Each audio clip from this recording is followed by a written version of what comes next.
two examples of why the conventional wisdom is not always right. There are ways other than polls to predict that Mitt Romney will win the Illinois primary. President Obama embarks on his energy tour to try to head off criticism about gas prices. I'm Frank Newport, Gallup Editor-in-Chief. I'm Susan Page, Washington Bureau Chief for USA Today. And this is Election Matters.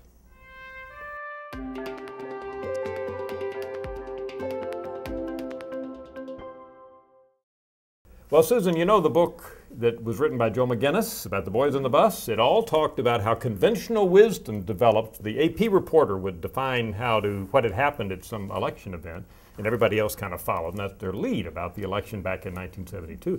Well, now we have the same thing going. Conventional wisdom develops in coverage of this election, but it's not always right.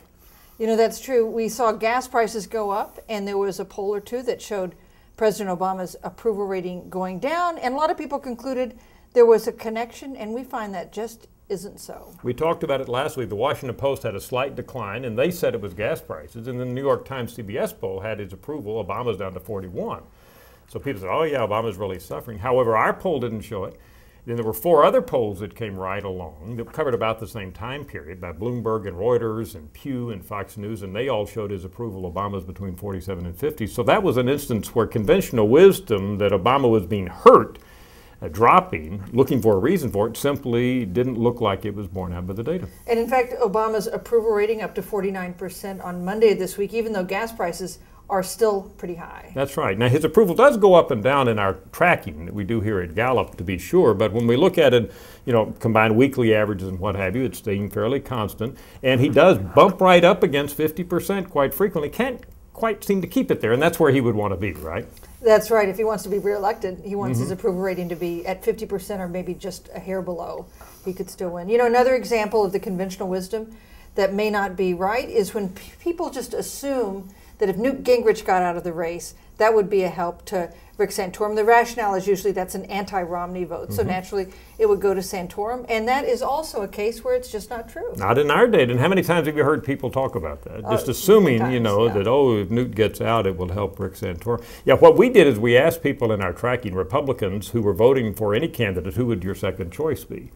So we looked at Newt Gingrich's second choices, and lo and behold, they split between Romney and Santorum. By no means do they all go to Santorum, so that when we re-percentaged the ballot, taking Newt Gingrich out, assigning his voters to their second choice candidate, it was about the same margin that it was before. Romney went up and Santorum went up, but by no means did Santorum close the gap. Now there's another way, though, in which Gingrich staying in probably does hurt Mitt Romney, and that is with the Republicans going to proportional representation rules, so that if you get to a certain level in a contest, you get some delegates.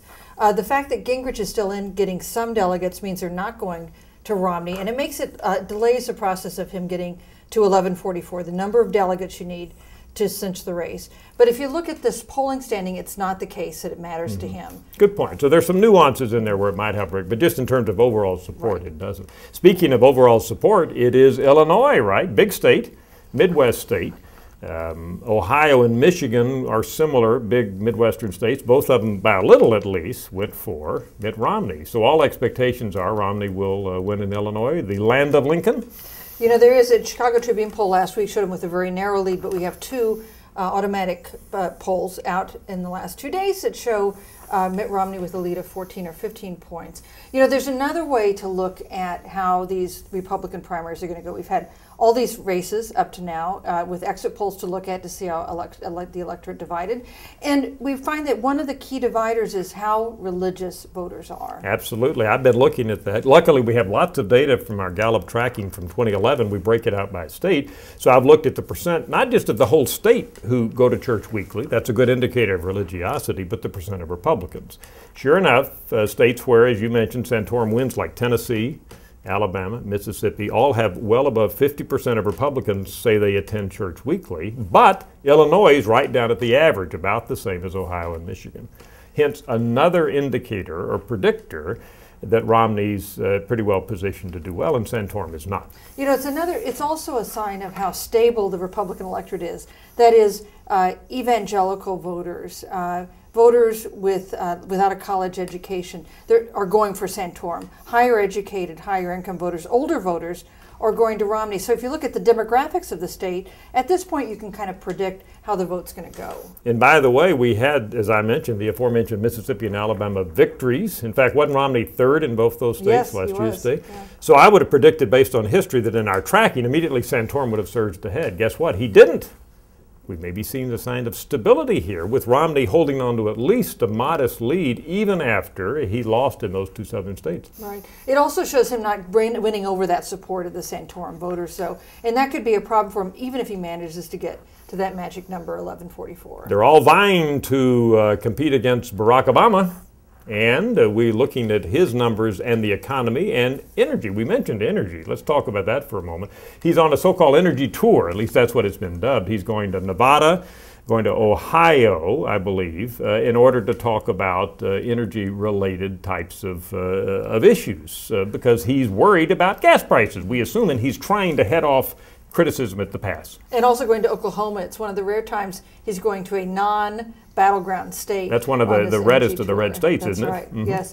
And we see him trying to show, the White House trying to show attention to the issue of gas prices, even though they argue there's not that much a president can do to affect it. And that seems to be working for him. We know that voters care more about the economy at large than they do about gas prices specifically. Yeah, we talked about that a few minutes ago. A lot of assumptions that he might be hurt by gas prices, but we don't see it in the data so far. Some of our data suggests gas would have to be at $5 a gallon or more to really hurt him. But we're not seeing it, obviously, in his approval rating, because, as we mentioned, it's hovering up there in the high numbers. However, some of our polling does show, like you said, Americans think the president and Congress, whether they really can, should be doing something about it. So his advisors are doing the right thing by telling Obama, get out there and at least talk about energy, right? Yes, I think that's true. Now, do you have a most fascinating finding of the week? We do, and this has to do with government. You know, Congress approval's at 12%, just horrible, still horrible right now. But in our Wells Fargo Investor Optimism poll, Susan, we ask investors who have $10,000 or more of investable assets, how bad are each of the things in terms of affecting the investment climate? And guess what one of the top one was? Divided government. Investors telling us, 73% telling us that that was a bad thing for investment climate to have a divided government. So politics really affecting the investment climate, at least according to investors. And we definitely have a divided government now. Next week, we'll talk about health care, because the Supremes, not the singing group, but the Supreme Court's going to start hearing arguments, are they not? They are. They start hearing them next week.